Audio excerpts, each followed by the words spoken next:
Yes, their debut album, right now on States and Kingdoms.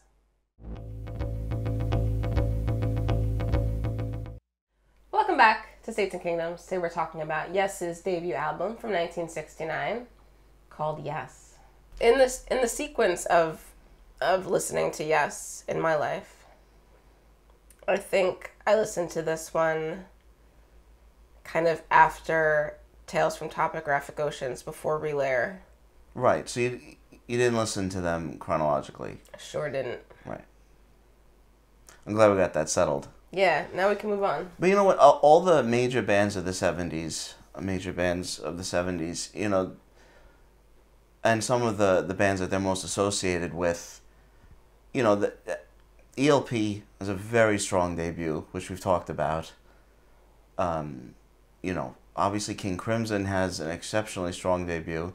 Which we haven't talked about. What you need is Greg Lake on your album. I agree. That's I what this album needs. Everyone needs Greg Lake.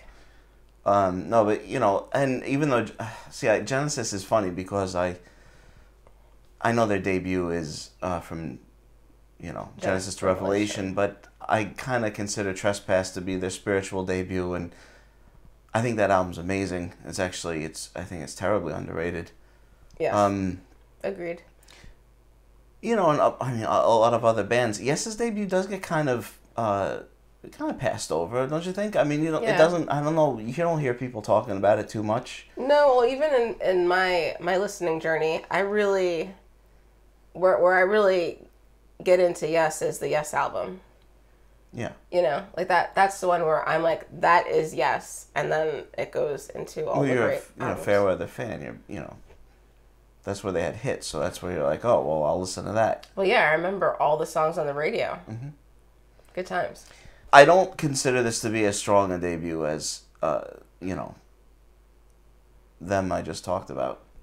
No, I don't either, because, I mean, even if you put this album up against the Yes album, only a couple years later, it's a striking difference. Of course, this sounds like them. It's John Anderson. I mean, it sounds like Yes, but it's like very baby late 60s Yes. It's got a little bit too much of that current sound. It doesn't have the things that you will come to like know as the hallmarks of the band. It does sound like Yes. You wouldn't be like, well, they hadn't found it yet, but in a way they had. Right. It's almost like the sound is there, but their songwriting, the compositions and the themes that they were gonna, you know, focus on weren't quite solidified. You know, you've got kind of a mixed bag on this. And obviously, Steve Howe is a major songwriter. I mean, you really, you know, you can't underestimate how important he is to Yes. Obviously, totally. So him not being there does make a big difference. Yes. I would say there's a lot. I mean, this is a good album. You do quite plainly hear what you could consider, you know, their influences. You have a few different things happening on the album, right? There's the songs that I would say look toward the iconic Yes sound a little more than the others. So I would say that's Beyond and Before, Looking Around, Survival. Yeah. You know, those songs have a little bit more of the movement and the kind of composition things that you would expect. Yeah, the harmonies seem to be more like Yes, a little bit less kind of like association, even like Fifth Dimension. Yeah, those songs do tend to kind of get closer to something new.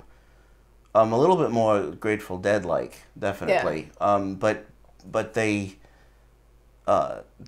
three songs are really interesting. I mean, Looking Around has a structure that I feel like they would sort of do in a more sophisticated way, and it's definitely a very catchy song. I mean, that hook, I think that's probably my favorite song on this album. It's a really good song. And Survival is interesting because, I mean, it's, you know, being his composition alone. John Anderson, yeah. It has the most changes, really. It shows you, you know, I mean, how much he was, not that this is news to anybody, but spearheading the direction that, you know, that Yes would really be going in. I think it feels like when you listen to it, in that respect, they might have been capable of more than this at the time, but it almost feels like they were holding back a little bit. Trying to stay relevant. With the sound stay pop. Yeah. Yeah, I mean, because the second album, to me, does sound, even though the songs aren't like, incredible. Right. It's at the level of the Yes album. It sounds more like Yes. Yeah, I agree. To me, like they were just kind of going for it.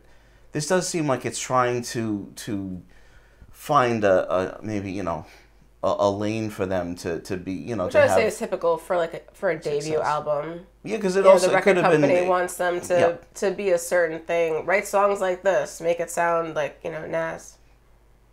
Oh yeah, I didn't even mention that. Right, but yeah, and I think that's I mean, it's good to remember. Of course, I mean not every band can just do every single thing they want to do right from not everyone is the get-go. Beatles. Or even Emerson, Lake and Palmer, apparently, or right. The Soft Machine, or So then you have the two covers. So you've got the Byrds, I See You, and you have Every Little Thing by the Beatles. I mean, they're both interesting covers. They are, because they certainly, change them. I prefer Every Little Thing to I See You. I love I See You, the Byrds version. And what they add to it, to me, just doesn't really add to it.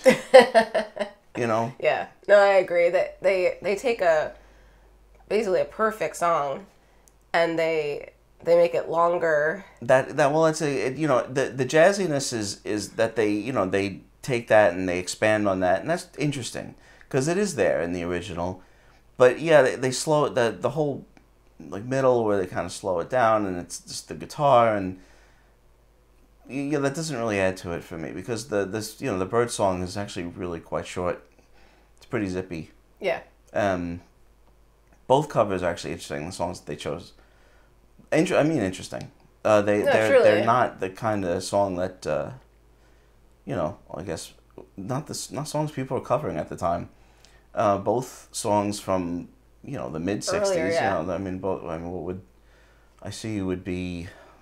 Would that be 65 and Every Little Thing was 64, right? Late 64, and Every Little Thing. I love that song. Yeah, it works better to me, though. The way you have no idea what the song is until 3 minutes in. But the way and then they play the riff for Day Tripper, so it totally throws you off. The way they expand it in a less kind of jammy way, but a little bit more of a symphonic kind of way. I also like that. I like the way John Anderson sings it, because he does put his own spin on it, and he changes the melody in a few places, and he adds his own flair, and which I think also doesn't work as well on I See You. Yeah, somehow those changes, those stylistic changes that he adds, works on Every Little Thing, because it starts out doing something totally different, they do something different from the start. So then you've got Sweetness, Yesterday and Today, and Sweetness. They're actually really kind of different. I mean, they're both good songs. So I think Sweetness is interesting because I feel like it's not the kind of song you will ever see on a Yes album again until maybe the 80s. Not even. Maybe. I don't like the derision in your laugh. Oh. Until the 80s. It's clearly a love song. It's a love song. It's a kind of folky, poppy and those ballad. aren't the kind of subjects that you'll see. Yesterday and Today sounds much more like a John Anderson ballad. A real embryonic Yes. But a little more ambiguity. It's not quite and so... the rhythm is definitely intriguing. Yeah, I mean, I enjoy this album. So do I. It would take them 2 albums before they really hit pay dirt. And boy did they. Sure did. And it's really crazy. I mean, from 69 to Relayer 74, I just just really blows my It's mind. crazy how fast they moved. I mean, you could never listen to this and even predict No. Fragile. I don't think. Let alone that. No, it's insane. It's crazy. I don't know. Yeah, it's amazing. And I think that's why, like we're saying, it's not, yes, the sound is there, but the style, the songwriting, and Steve Howe, of course, not being here also makes a huge difference. So, because you can't really extrapolate from this to those albums, and I think from Emerson, Lake and Palmer's debut to Brain Salad Surgery isn't such it's not as much an of a impossible jump. No. My general feeling with this album has always been that there isn't enough yet here in 1969 to distinguish it from some other bands that were around at the same time. Yeah, I think so, because the harmonies, there are a bunch of bands doing harmonies like that, and they hadn't refined them, in the context of the songs to be as driving and as soaring as they would become. Because they will get so good. Yeah. They will get so good. And this is great, but where they go is just so beyond. John Anderson, his voice already sounds great. I mean, he already sounds great. They didn't need to develop as musicians. They just needed to really find their style, find what songs they wanted to write. And, I mean, there's no question Steve Howe was a big help with that. Yeah. But already just these guys, already competent musicians, the quality of the playing is great. Because they were definitely, I mean, you don't go from this to what they were going to do, in such a short amount of time. Even that short amount of time. I mean, it was there. They just sort of had to figure it out. Yeah, they need the Steve Howe. So it's a very enjoyable album. It's not like a required listen. It's not required listening the same way, a number of debuts are from around the same time. Whether it's Led Zeppelin 1 or Emerson, Lake and Palmer or whatever, even the Stooges' first album or you should listen to it. I think you'll enjoy it, but obviously, like real genius, masterful Yes begins with the Yes album. I think I think we both agree. Mm-hmm. That's where they hit their stride. Yeah, that's where the magic happens. Make sure to let us know what you think of Yes's debut album in the comments. And please like and subscribe and stay tuned here at States and Kingdoms for new videos every Monday, Wednesday, and Friday. Thank you so much for watching, and we'll see you next time.